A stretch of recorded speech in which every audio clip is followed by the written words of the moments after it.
Pour réaliser une crème anglaise, on va avoir besoin du lait entier, 250 g de lait, de la vanille de Madagascar, qu'on a donc fendu en deux et on l'a ajouté dans le lait, du sucre semoule et du jaune d'œuf. Combien de sucre?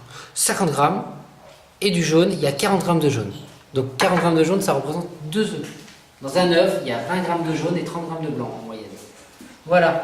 Alors dans un premier temps, on va faire chauffer la casserole avec le lait. Et pendant ce temps-là, on va blanchir les œufs et le sucre. Le lait est en train de chauffer. Pendant ce temps-là, on va blanchir, c'est-à-dire on va mélanger rapidement le jaune d'œuf avec le sucre. Donc on ajoute le jaune directement. Voilà. Et ensuite, avec un fouet, je vais donc fouetter très rapidement. C'est-à-dire on va blanchir au départ doucement.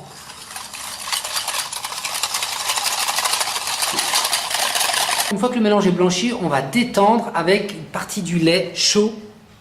Voilà, comme ceci. On mélange. Voilà. On verse ce mélange directement dans la casserole où il y a le lait. Et le lait, il a bouilli ou pas? Non, il est juste chaud. C'est pas nécessaire de faire bouillir. Voilà.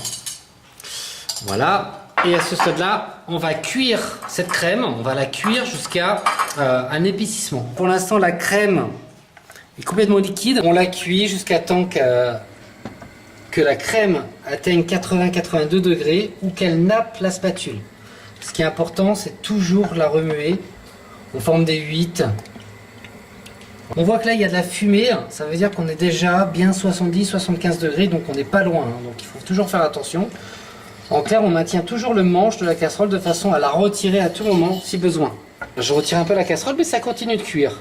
Ça y est, elle est prête là. Il faut continuer à remuer systématiquement. L'erreur à pas faire, c'est arrêter la cuisson, arrêter de remuer, parce que la chaleur elle est toujours là. Hein. Voilà, maintenant, donc là elle nappe, hein, elle nappe, elle est beaucoup plus nappeuse. Hein, voilà.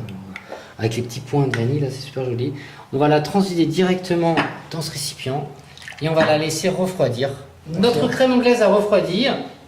Vous pouvez donc la voir, elle est super onctueuse et elle est très bonne. Bon appétit et bon courage.